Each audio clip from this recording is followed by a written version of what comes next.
News 7 journalist Nesaprabhu அப்படிங்கிறவரை அடையாளம் தெரியாத ஒரு கும்பல் 63 முறை வெட்டி இருந்திருக்காங்க. இப்போ அவர் ஹாஸ்பிட்டலில் அட்மிட் பண்ணப்பட்டிருந்திருக்காரு. எதனால அப்படின்னா இவர் 2 நியூஸ் டெலிகாஸ்ட் பண்ணிட்டாரு. என்னென்ன நியூஸ் அப்படின்னா, இவர் இருக்கக்கூடிய ஏரியாவில் ஒரு டாஸ்மார்க் ரூல்ஸ் எல்லாத்தையுமே பிரேக் பண்ணிட்டு பிளாக்ல சரக்கு வித்திருந்திருக்காங்க. First news. செகண்ட் நியூஸ் என்ன அப்படின்னா, குடிகாரனும் போலீஸும் ரோட்ல சண்டை போட்டுக்கிட்ட ஒரு விஷயத்த இவர் இவரோட நியூஸ் சேனல்ல நியூஸ் 7ல டெலிகாஸ்ட் பண்ணியிருக்காரு. இந்த ஒரு காரணத்தினால ஒரு கும்பல் 63 முறை இவர் வெட்டியிருந்திருக்காங்க. இப்போ உயிருக்கு போராடிட்டு இருக்கிறாரு. வெட்டினது ஒரு யதார்த்தமா நடந்த ஒரு விஷயம் கிடையாது, எதிர்பாராம நடந்த ஒரு விஷயம் கிடையாது. இவர் வெட்டுறதுக்கு முன்னால ஒரு 4 மணி நேரத்துக்கு முன்னால போலீஸ்ல இன்ஃபார்ம் பண்ணியிருந்திருக்காரு. இந்த போல என்னை அடையாளம் தெரியாத நபர்கள் ஃபாலோ பண்றாங்க, என்னை பத்தி ஊர்ல எல்லாத்திட்டையுமே விசாரிக்கிறாங்க, வீட்டுல நான் இருக்கனா இல்லையான்னு சொன்னது பார்த்துட்டு போறாங்க அப்படின்னு சொல்லிட்டு ஏகப்பட்ட விஷயங்கள் போலீஸ் கிட்ட டீட்டெயில் சொல்லிருக்காங்க. இந்த மாதிரி என்னோட உயிருக்கு பாதுகாப்பு இல்லை, எனக்கு பாதுகாப்பு கொடுங்க அப்படின்னு சொல்லிட்டு போலீஸ் கிட்ட கேட்டிருந்திருக்காங்க. ஆனா போலீஸ் ஆக்ஷன் எடுக்காத காரணத்தினால்தான் இப்ப இவர் வெட்டு வாங்கி ஹாஸ்பிட்டல்ல படுத்துட்டு இருக்காரு அப்படிங்கிறதுதான் ஒரு யதார்த்தமான ஒரு விஷயம். இவர் போலீஸ் கிட்ட பேசுற ஒரு ஆடியோ ரிலீஸ் ஆயிருக்குது. என்னோட லைஃபே போச்சு சார் அப்படி சொல்லிட்டு ரொம்பவும் கதற மாதிரியான ஒரு ஆடியோ. இதை கேட்கிறப்ப எல்லாருக்குமே ஒரு நிமிஷம் ஸ்டாப் ஆயிருந்திருக்கும். இவருக்கு என்னதான் நடந்துச்சு, இந்த ஜேர்னலிஸ்ட் நேசப்பிரபு அப்படிங்கிறவருக்கு என்னதான் நடந்துச்சு அப்படிங்கிறத ரொம்பவும் டீட்டெயில்டா நான் இந்த வீடியோல சொல்ல ஆரம்பிக்கிறேன். Welcome to ML 360. நான் ML.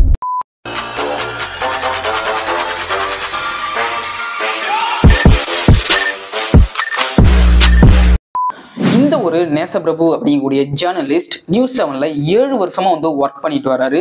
இவர் எந்த ஏரியாவோட நியூஸ் எல்லாம் கலெக்ட் பண்ணி நியூஸ் 7க்கு கொடுக்குறாரு அப்படின்னா, திருப்பூர்ல பல்லடம் அப்படிங்கக்கூடிய ஏரியாவில் எந்த ஒரு நியூஸ் கிடைச்சாலும் இதை நியூஸ் 7க்கு கலெக்ட் பண்ணி கொடுப்பாராம். இதுதான் இவருடைய ஒர்க்கை பார்த்துட்டு இருக்காரு. ஒரு நாள் என்ன ஆகுது அப்படின்னா, பல்லடத்துல ஒரு குடிகாரனுக்கும் ஒரு போலீஸுக்கும் சண்டை நடக்குது. இந்த ஒரு விஷயத்த நியூஸா கலெக்ட் பண்ணி நியூஸ் 7ல டெலிகாஸ்ட் பண்றாங்க. அடுத்த கொஞ்ச நாள்லயே இவர் இருக்கக்கூடிய ஏரியாவில் ஒரு டாஸ்மார்க்ல எந்த ஒரு ரூல்ஸுமே ஃபாலோ பண்ணாம, எந்த ஒரு டைம் ரூல்ஸுமே ஃபாலோ பண்ணாம பிளாக்ல சரக்கு வித்துட்டு இருக்கிறாங்க. இந்த ஒரு நியூஸையும் கலெக்ட் பண்ணி நியூஸ் 7ல டெலிகாஸ்ட் பண்ணப்படுது. இந்த ஒரு விஷயத்துக்கு அப்புறம் இவருக்கு கொலை மிரட்டல் வர ஆரம்பிக்குது. இவரை பத்தி ஊர்ல எல்லாத்துக்கிட்டையுமே விசாரிக்கிறாங்க. இவர் மீடியாவில் எந்த ஒரு பொசிஷன்ல இருக்கிறாரு அப்படி சொல்லிட்டு எல்லாத்துக்கிட்டையுமே விசாரிக்க ஆரம்பிக்கிறாங்க. இவரோட வீடு எங்க இருக்கு அப்படின்னு சொல்லிட்டு விசாரிக்க ஆரம்பிக்கிறாங்க. இப்படி விசாரிக்கிறப்ப இதுல ஹைலைட்ஸ் என்ன அப்படின்னா, இந்த நேசப்பிரபு அப்படிங்கிறவரோட அப்பா கிட்டே, இந்த ஜேர்னலிஸ்டோட அப்பா கிட்டே போயிட்டு இவர் என்ன ஒர்க் பண்றாரு அப்படின்னு சொல்லிட்டு விசாரிச்சிருந்திருக்கிறாங்க. இந்த ஒரு விஷயம் எப்படியோ நேசப்பிரபுக்கு தெரிய வர ஆரம்பிக்குது. தெரிய ஆரம்பிச்ச பிறகு நம்மளோட உயிருக்கு இனி பாதுகாப்பு இல்லை. நிறைய பேர் நம்மள கத்தி எடுத்துக்கிட்டு நம்மளை பத்தி விசாரிக்க ஆரம்பிக்கிறாங்க. கார்ல விசாரிக்கிறாங்க, பைக்ல விசாரிக்கிறாங்க அப்படின்னு சொல்லிட்டு இவருக்கு தெரிய வர ஆரம்பிக்குது நேசப்பிரபுக்கு. இப்போ இவர் என்ன பண்றாரு அப்படின்னா, சரி நம்ம 100க்கு போன் அடிச்சு நம்ம ஃபர்ஸ்ட் இன்ஃபார்ம் பண்ணிட்டோம், கண்ட்ரோல் ரூமுக்கு இன்ஃபார்ம் பண்ணிட்டோம் நம்மளோட உயிருக்கு பாதுகாப்பு இல்லை அப்படிங்கிறது அப்படி சொல்லிட்டு 100க்கு போன் அடிக்கிறாரு. ரொம்ப நேரமா வெயிட்டிங்லேயே தான் போயிட்டு இருக்கு. இவர போனை எடுக்கவே மாட்டேங்கிறாங்க. ஒரு 2 நிமிஷம் திட்டத்திட்ட நீங்க வெயிட்டிங்ல இருக்கீங்க, காத்துருங்க அப்படின்னு சொல்லிட்டு மட்டுமே ஒரு ஆடியோ நோட்ஸ் கேட்டுட்டு இருக்கு. கடைசியா போன் எடுத்தாங்க கண்ட்ரோல் ரூம்ல இருந்து. இவருக்கு என்ன பிரச்சனை அப்படின்னு சொல்லிட்டு கேட்கிறப்போ இதை போல நடந்தது எல்லாத்தையுமே சொல்றாரு. இதை மாதிரி என்னோட உயிருக்கு பாதுகாப்பு இல்லை, என்னோட உயிருக்கு பாதுகாப்பு கொடுக்கணும், இதை மாதிரி நியர்பை இருக்கக்கூடிய போலீஸ் ஸ்டேஷன்ல சொல்லுங்க அப்படின்னு சொல்லிட்டு இவர் பேசிட்டு இருக்காங்க. சரி உங்களை கூப்பிடுவாங்க, நியர்பை இருக்கக்கூடிய ஒரு போலீஸ் ஸ்டேஷன் இப்போ உங்களுக்கு போன் அடிப்பாங்க அப்படின்னு சொல்லிட்டு அவர் கட் பண்ணிடுறாரு. அந்த ஒரு போலீஸ் ரொம்பவும் அலட்சியமா பேசினாரு. இவர் உயிருக்கு பாதுகாப்பு இல்லை அப்படி சொல்றப்போ ரொம்ப நேரமா போலீஸ் வெயிட்டிங்லேயே தான் இருக்கு. இவரோட காலையே அட்டன் பண்ணல.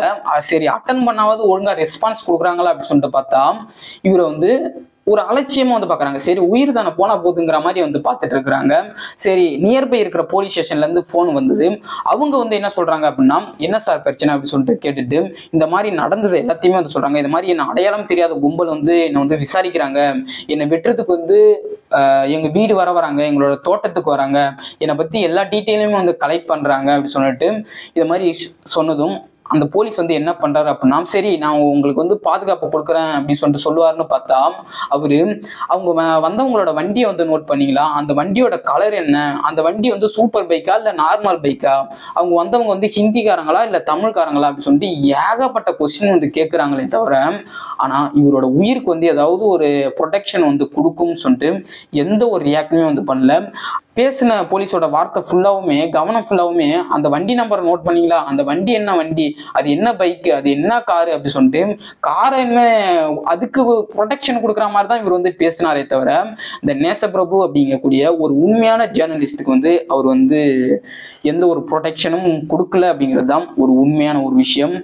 இவரை வெட்டுறதுக்கு ஒரு 10 நிமிஷத்துக்கு முன்னால இவர் வந்து போன் அடிக்கல, இவரை வெட்டுறதுக்கு 4 மணி நேரத்துக்கு முன்னாலே வந்து போன் அடிச்சிட்டாங்க.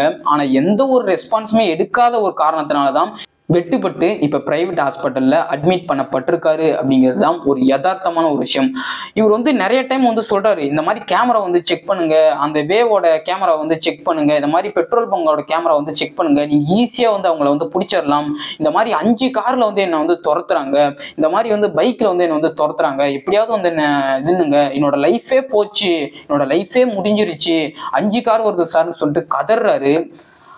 ஆனா அவரை வெட்டுப்பட்ட பிறகுதான் போலீஸ் வந்து ஹாஸ்பிட்டல்லே அட்மிட் பண்றாங்க அப்படிங்கிறது தான் ஒரு உண்மையான ஒரு விஷயம், உருக்கமான ஒரு விஷயம். இந்த ஒரு விஷயம் மூலமா நம்மளுக்கு என்ன தெரியுது அப்படின்னா, யாருமே வந்து உண்மையை பேச முடியாது அப்படிங்கிற ஒரு கட்டாயத்துக்கு நம்ம தள்ளப்படுறோமோ அப்படின்னு சொல்லிட்டு நான் வந்து யோசிச்சுட்டு இருக்கேன்.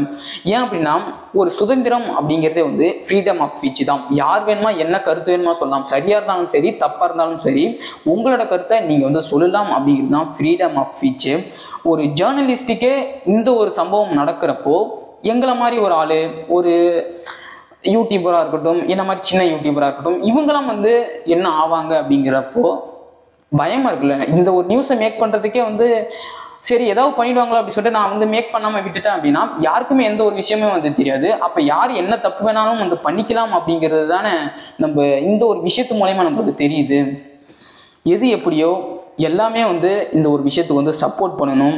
நிறைய பேர் வந்து இதுக்கு வந்து அகைன்ஸ்டா வந்து நின்னாங்க, கண்டம்லாம் வந்து தெரிவிச்சாங்க. யார் யார் அப்படின்னா, சென்னையோட ப்ரெஸ் கிளப் வந்து கண்டனம் வந்து தெரிவிச்சிருந்தாங்க, சென்னையோட ஜேர்னலிஸ்ட் யூனியன் வந்து கண்டனம் வந்து தெரிவிச்சிருந்தாங்க, நிறைய ஜேர்னலிஸ்ட் வந்து கண்டனம் வந்து தெரிவிச்சிருந்தாங்க. இதை மாதிரி ஜேர்னலிஸ்ட்டுக்கு வந்து ஒரு லா வந்து எழுதணும் இவங்க பாதுகாப்புக்காக. யாருனாலும் வந்து வெட்டிட்டு போகலாம், யாருனாலும் வந்து கொண்டுட்டு போகலாம் அப்படின்னா யார் அடுத்த ஜெனரேஷன் வந்து ப்ரெஸ்ஸுக்கே வராது, ஜேர்னலிஸ்ட் அப்படிங்கிற ஒரு விஷயத்துக்கே வரமாட்டாங்க அப்படிங்கிறது தான் யதார்த்தமான ஒரு விஷயம். சொல்ல வேண்டியதை நான் உங்கள்கிட்ட வந்து சொன்னிட்டேன். இந்த ஒரு விஷயத்து மூலயமா நீங்கள் என்ன நினைக்கிறீங்க அப்படிங்கிறத கமெண்ட் பாக்ஸில் வந்து லீவ் பண்ணுங்கள். நான் வேறு ஏதாவது டாப்பிக்கை பற்றி பேசணும் அப்படின்னு நினச்சிங்கன்னா அதையும் கமெண்ட் பாக்ஸில் வந்து லீவ் பண்ணுங்கள். மறக்காமல் இந்த ஒரு சேனலுக்கு வந்து சப்ஸ்கிரைப் பண்ணிக்கோங்க. அப்போ தான் நானும் பயப்படாமல் மேலும் மேலும் வந்து ஒரு கண்டென்ட்டை வந்து போட்டுகிட்டு இருக்க முடியும்.